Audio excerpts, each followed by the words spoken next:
This is the lecturette for section 4.3, which covers reactions in an aqueous solution, a survey of those reactions, and how to write Netionic equations for those reactions. So we're going to do four sections of this, subsections. Talk about precipitation reactions, where something becomes a solid, acid-base reactions, where a hydrogen ion is transferred, and gas-forming reactions, which form a gas, and then we're going to look at Netionic equations, both as we go through these, and also at the end we'll do a bunch of examples. So let's look at precipitation reactions. The idea is that two soluble reactants produce an insoluble product, and that insoluble product is called the precipitate. And the way you do it is you do a double displacement reaction where you swap the cations and anions, and then look to see if either of the products is insoluble based on solubility rules. So here we're going to swap silver and sodium to produce silver chloride. So we're going to take this cation, attach it to that anion. I'm going to take the sodium and attach it to nitrate. I'm going to leave some room here so we can write in our state symbols. There's no balancing to do here because there's one of these plus one of these makes one of those plus one of those. If we look at our solubility rules, we see that in general for chloride salts tend to be soluble, but silver's an exception to that. So silver chloride will be insoluble. So that's a solid, and that's our precipitate. Sodium, all sodium salts are soluble. So, and also it turns out all nitrate salts are also soluble. So sodium nitrate is soluble. So we write that as aqueous. And so this is a precipitation reaction because that product, silver chloride, precipitates, it's a solid. Which means if you mix a solution containing silver nitrate and a solution containing sodium chloride, you'll get a solid. And that solid in that particular case is white. Okay, let's look at another example. Let's take iron 2 nitrate plus sodium hydroxide. If we swap ions, we'll make iron. It's an iron 2 ion. Hydroxide is 1 minus, so we end up with 2 hydroxides. So iron hydroxide plus sodium nitrate. Sodium goes with nitrate. The iron 2 goes with hydroxides. You have to write the reagents and the products as they would based on their ions. And so iron 2 plus goes with hydroxide, which has a 1 minus charge. You need two hydroxides for that. So then we write sodium nitrate, and now we actually have to balance it. We do have to balance it. Notice that there's 2 hydroxide in this product, 1 hydroxide in the sodium hydroxide, so we needed 2 there, and we're going to make 2 sodium nitrates. Now we have to figure out the solubility. Notice that in this case, hydroxide salts tend to be insoluble, except for these cases, these exceptions, of which iron hydroxide is not one. So the iron hydroxide is the precipitate in this case, and the sodium nitrate, as we saw before, is not. So that's our balanced equation for that. And that's again a precipitation reaction because the iron hydroxide precipitates. Okay, so now we're going to look at how to write Netionic equations. And the deal is a Netionic equation is a chemical reaction equation that tells you what actually happens. What happens to the ions in solution when the reaction occurs, and the compounds in solution. And so there's some rules for this. What you do is you first write a full ionic equation, and then you cancel spectator ions. And when you do that, you'll end up with the net ionic equation, which is, again, what really happens, which is what us as chemists care about. So the rules are when you write species, you write them as either aqueous or solid or gas or whatever. You also have to worry about whether or not ionic compounds or acids or bases are split up into ions or not as they exist in solution. And strong electrolytes are written as separate ions. And that means soluble salts and strong acids and bases. So an example of that would be, we just saw sodium nitrate a moment ago, aqueous. That's a soluble salt, so that really exists as sodium plus aqueous plus nitrate ion aqueous. And that's what it really is in solution. When you dissolve sodium nitrate in solution, the sodium ions and nitrate ions go their separate ways. They're surrounded by water molecules, they're hydrated, and now the sodium ions and the nitrate ions are completely separate from one another. And therefore they're written separately when you do the ionic equation. All acids is another rule. All acids are soluble. Weak acids are written in their non-ionized form. So a weak acid like HF is an acid, so it's soluble. So you write aqueous, but it's not written as separate ions because it's a weak acid. Weak acids exist primarily with the hydrogens attached to the anion. On the other hand, a strong acid like HBr, that actually falls apart to give H plus ions aqueous, plus Br minus ions aqueous. That's because that's a strong acid. So strong acids are also soluble. All acids are soluble. Strong acids are splitting up into ions. Weak acids are soluble but stay together. Okay, so let's look at a couple of our examples here. Let's write the full ionic equation and cancel spectator ions to get the net ionic equation for this iron hydroxide reaction we looked at before. Iron nitrate is a soluble salt, so it exists as split up ions. So it's Fe2 plus aqueous, plus 2 nitrate ions aqueous. Sodium hydroxide is soluble, so you have 2 sodium ions aqueous, plus 2 hydroxide ions aqueous. Now, solids are not in solution, so they're written together. So solids are written as is. So that's iron 2 hydroxide solid.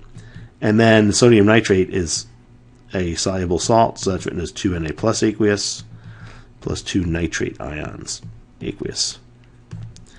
Now what you do is you look for what are called spectator ions. Spectator ions are things that are hanging around but not doing anything. And so we see here that here's 2 sodium ions before the reaction, and here's 2 sodiums after the reaction. They haven't done anything. They're just spectating. So those get canceled. Likewise, we have 2 nitrate ions and 2 nitrate ions in the reactants and the products, so those are spectator ions. And what remains is the net ionic equation, which we will forever abbreviate NIE. And so the net ionic equation, which is what remains, is iron 2 plus aqueous, plus 2 hydroxides aqueous, goes to make iron 2 hydroxide as a solid, which is the precipitate.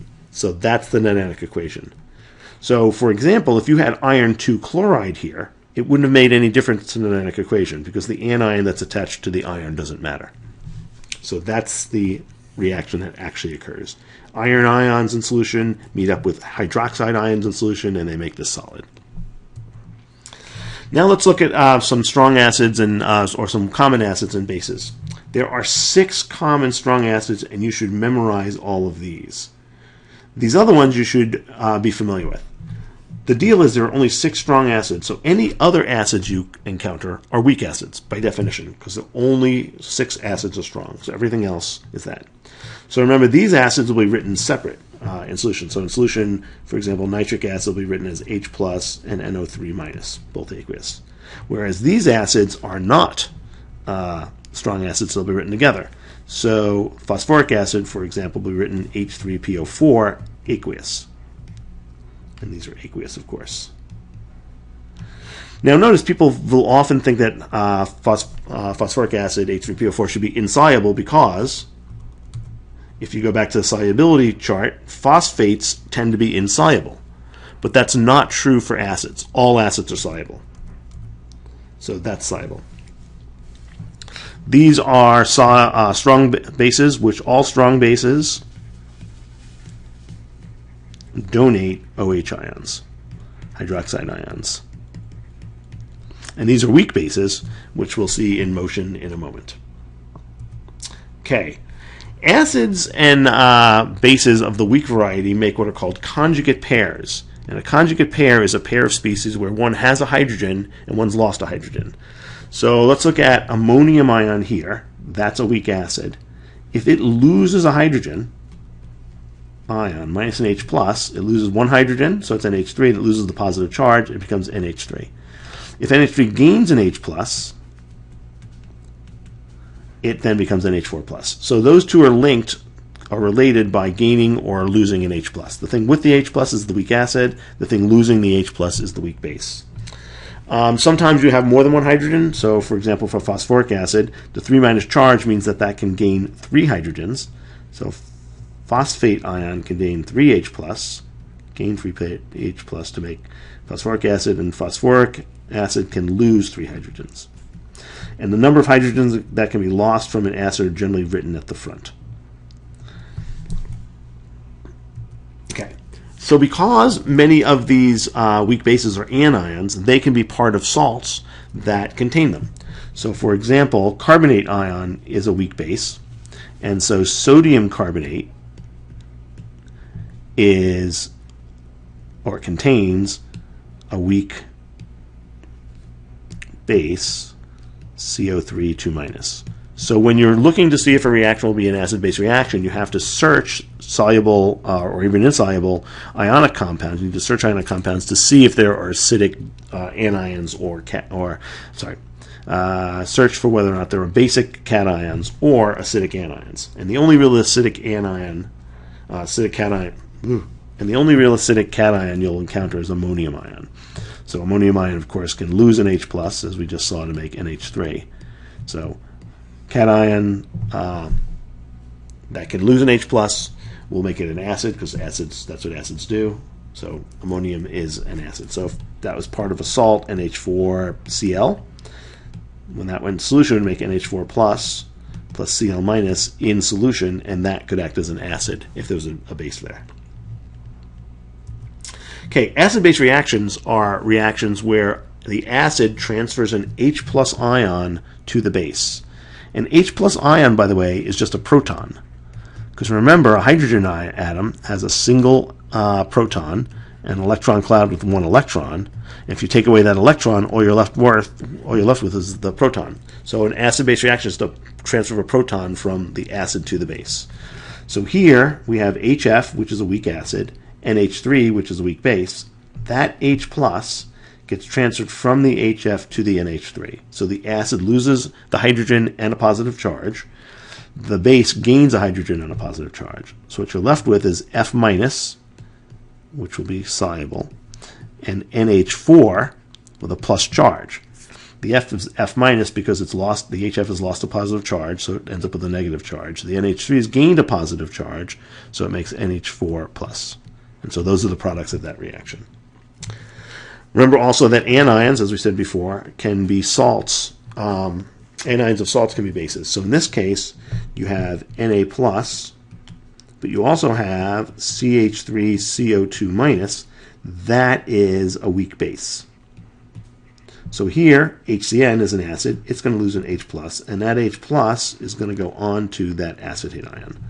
So you're left with a double displacement reaction where the sodium goes with the cyanide. So NaCN is one product. And the other product is you have this acetate ion that gains a hydrogen to make acetic acid, CH3CO2H. Acetic acid is a weak acid, so it's soluble and remains together. NaCN is a soluble salt, so we just write aqueous there.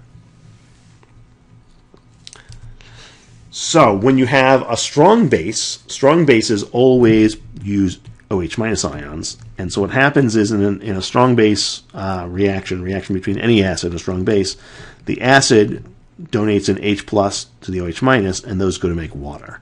So the product, one of the products of all acid-base reactions that use strong bases is water. So if HCl and OH- react together, you do a double displacement, so the chloride ends up with the potassium, and the hydrogen ends up with the hydroxide, so you make KCl, and that'll be soluble in this case, and water. And when the state symbol for water is liquid. It's not aqueous because you can't have water dissolved in water. It's that way. When you have something like phosphate, what you want to do is you want to go back to your acid-base chart. And remember that phosphate ion and phosphoric acid change from each other by using the transfer of three hydrogen ions. And so what happens is each phosphoric acid molecule will have three hydrogen ions. It can react with hydroxide ions. So you're going to need three of these here. And those three will go with the three OHs to make three waters, liquid. And then the three sodium ions go with the phosphate to make Na3PO4. And that'll be aqueous.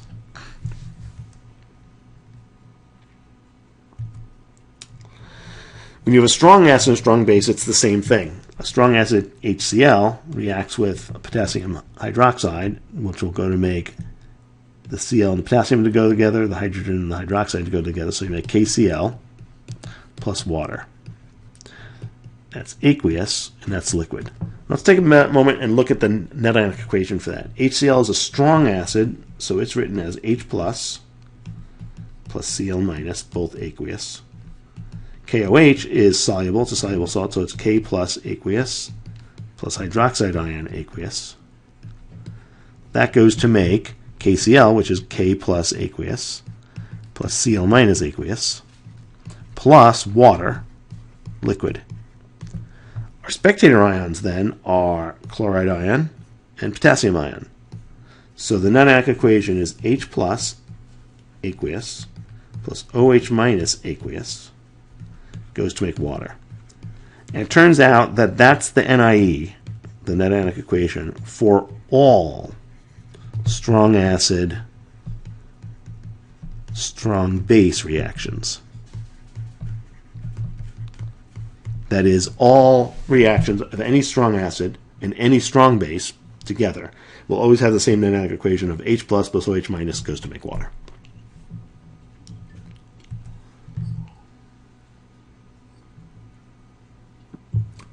We turn now to the third and final group of aqueous reactions. And these are a special case of acid-base reactions where a gas is produced.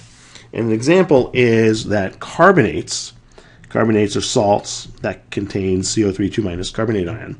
When they react with acids, the two H pluses go, which are the acid, goes on the base, carbonate ion, it makes carbonic acid. It turns out that carbonic acid decomposes in solution. And so a carbonic acid molecule breaks apart to make water in the liquid state, and CO2 is a gas. And so that bubbles away. So if you have reactions of carbonates, you'll make bubbles, and the reaction happens is the acid reacts with the carbonate ion, makes carbonic acid, which then decomposes to make CO2 and water. So let's look at a couple examples of these. If you had, for example, let's say you had calcium carbonate, which is a solid because it's insoluble, as most carbonates are, plus 2 HCl's, aqueous.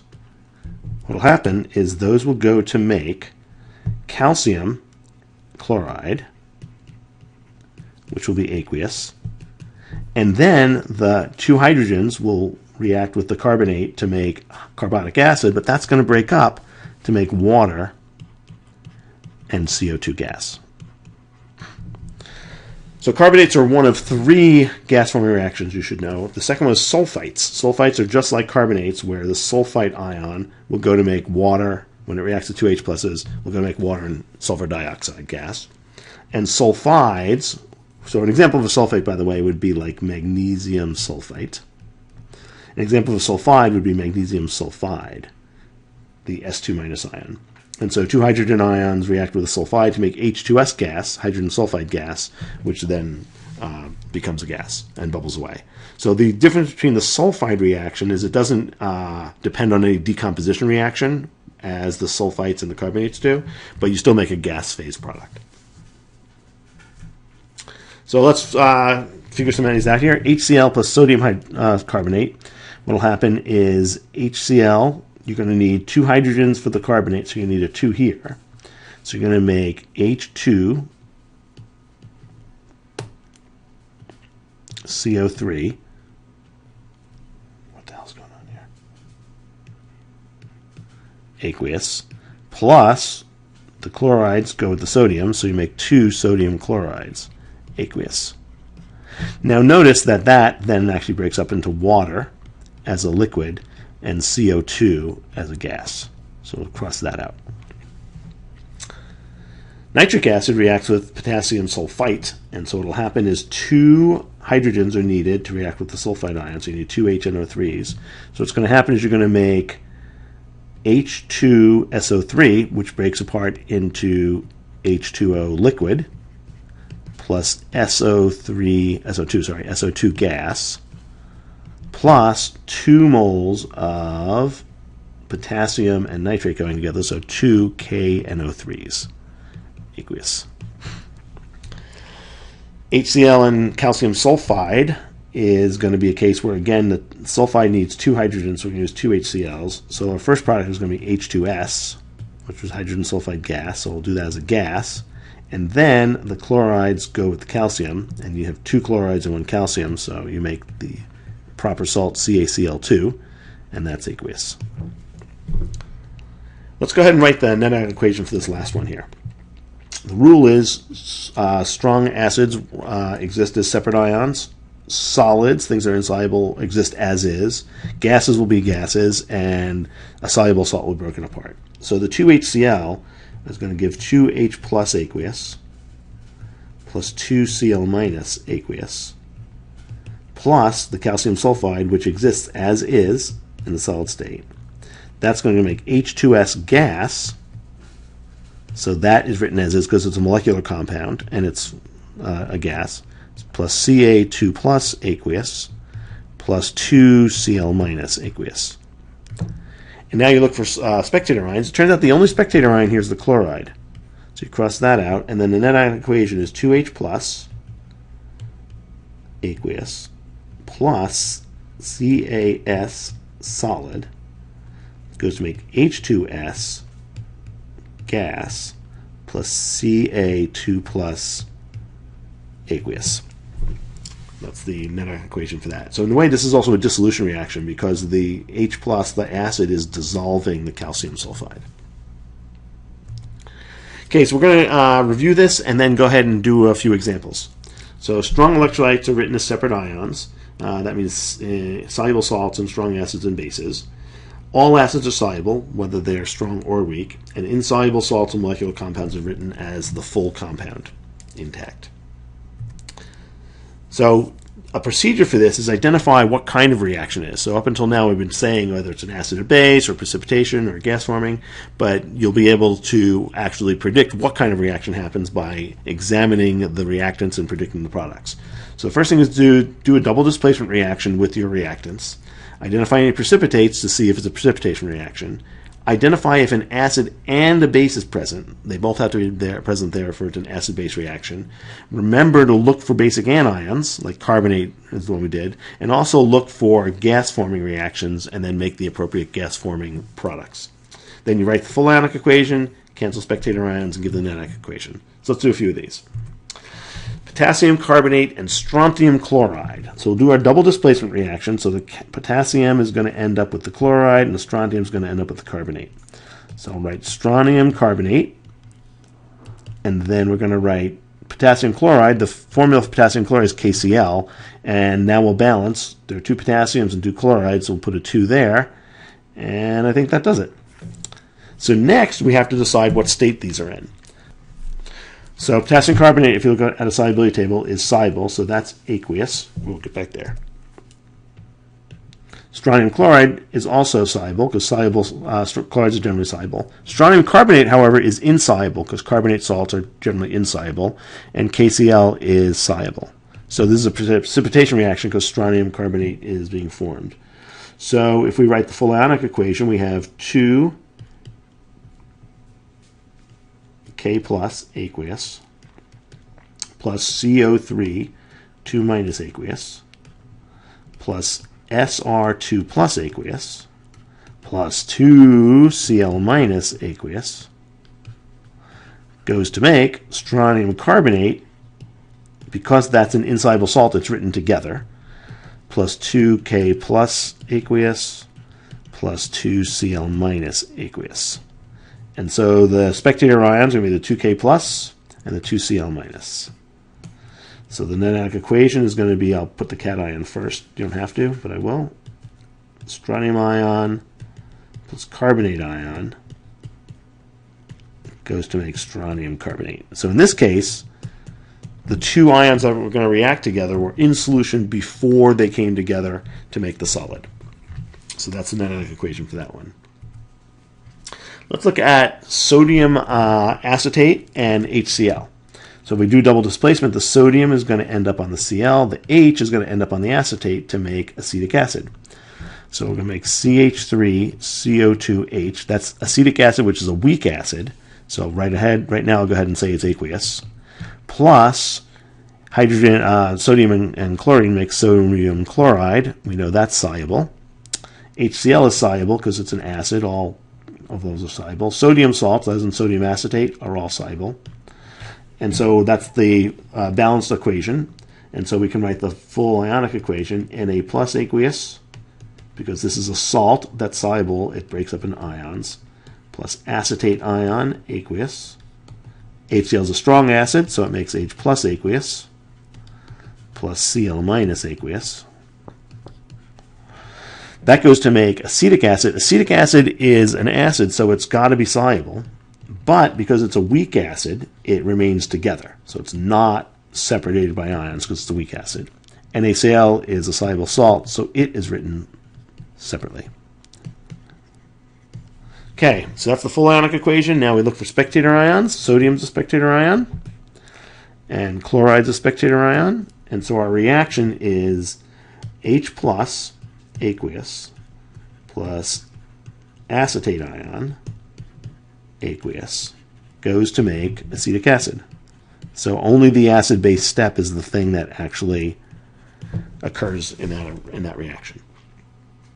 Okay, let's look at another one. Let's take chromium chloride and sodium sulfide. When we do our double displacement, this is chromium 3+, remember. Sulfur, remember, has a 2- charge. So when those go together, the compound they make would be Cr2S3. Sodium goes with chloride, of course, to make sodium chloride. So when this reacts, we have sodium, chromium 3 chloride, that's aqueous, that's soluble. Sodium sulfide, all sodium salts are soluble. That's that. What the hell's happening here? Sulfides are generally insoluble, so that's insoluble. Sodium chloride is soluble, so that's that. Now, we have to balance this. You need 2 chromiums, so we'll put a 2 here. We need 3 sulfides, so we'll put a 3 here. Stop it. We then have 6 chlorides and 6 sodiums, so we have a 6 here. So our full ionic equation is going to be 2 chromium 3+ ions, aqueous, plus 6 chloride ions, aqueous, plus 6 sodium ions, aqueous. It's a lot of ions in this one, plus 3 sulfide ions, aqueous. Those are going to make chromium 3 sulfide, which, because it's a solid, it is written together, not as separate things, plus again 6 sodium ions, aqueous, plus 6 chloride ions, aqueous, because these 6 NaCl's are strong electrolytes. So if we look at what then is spectator ions, the 6 chlorides are and the 6 sodiums are. So our reaction is 2 chromium 3+ aqueous plus 3 sulfide ions, aqueous, goes to make chromium 3 sulfide as a solid precipitate. Okay, let's do another. HCl plus calcium carbonate. So it's going to be a double displacement reaction. Calcium is 2+, the hydrogens are 1+, so we're going to need 2 of these. And we're going to make H2CO3. The hydrogen is going to go with the carbonate, and then the calcium is going to go with the chloride. So it's going to be CaCl2. So to balance that, we're going to need a 2 here, and then that's all balanced. But remember that when carbonates react with acids, the H2CO3 breaks up into water, liquid, plus CO2 gas. Okay, the HCl is aqueous. Calcium carbonate, carbonates are generally insoluble. That's not an exception, so that's a solid, and calcium chloride is aqueous. So here we're going to have our full ionic equation is going to be 2H plus aqueous plus 2 chloride ions aqueous plus calcium carbonate as a solid goes to make water, which is written together because it's a molecular compound, plus CO2 gas, it's written together because it's a molecular compound, plus the calcium chloride is a soluble salt, so it's written as separate ions. Okay, now we just look for our spectator ions, of which only, in this case, the chloride ion is. So 2H plus aqueous plus calcium carbonate, solid, goes to make water, liquid, plus CO2 gas, plus calcium 2 plus. And so that's the Netionic equation. And so this is a reaction where an acid is used to dissolve calcium carbonate because the water and carbon dioxide are now being formed and the calcium is set free. So that'll be it. That's our Netionic equation preview. And this takes lots of practice. And the biggest problem with it is there's lots of things you need to think about at the same time. You need to think about the state of your species in solution, whether or not they're soluble or not soluble, whether they're strong electrolytes or not strong electrolytes, and there's 3 different kinds of reactions you need to worry about. So you have to keep a lot of things in your head at the same time. So it's important to kind of do this in step and essentially follow the procedure step by step.